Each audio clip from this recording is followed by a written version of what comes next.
إنك لا تهدي من أحببت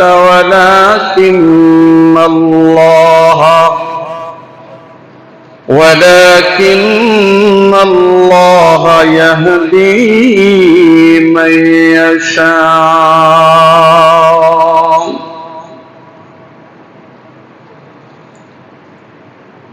قال الله تعالى يكيدون كيدا وأكيد كيدا এমন ওমরের মতো মানুষ সে কি আগে মুসলমান ছিল? মুসলমান ছিল না, বরঞ্চ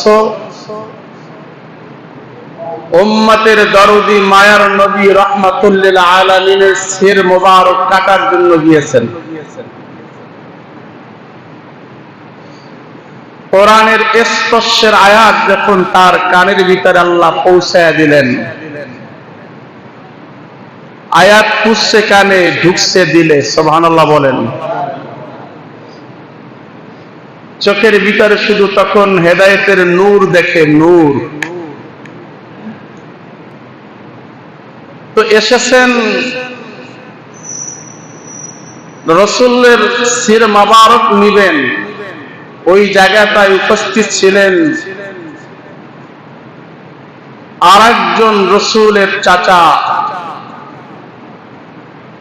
আমির হামজা, বলেন না সুবহানাল্লাহ। সেও এক বীর ছিলেন, যোদ্ধা ছিলেন। এদের দুইজনের মাঝে ইসলাম গ্রহণ করার এক সপ্তাহের ভিতরে আকিস, সুবহানাল্লাহ। একজন হেদায়েত পাইলেন কেমনে? একটু ওই হেদায়েতে ঢোকার আগে বলেন, হেদায়েতের মালিক কে?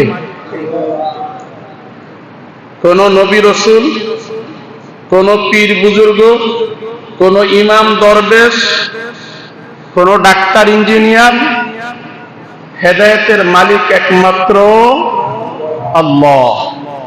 এটা আমাদের প্রথম ইয়াকিন এবং বিশ্বাস আসতে হবে।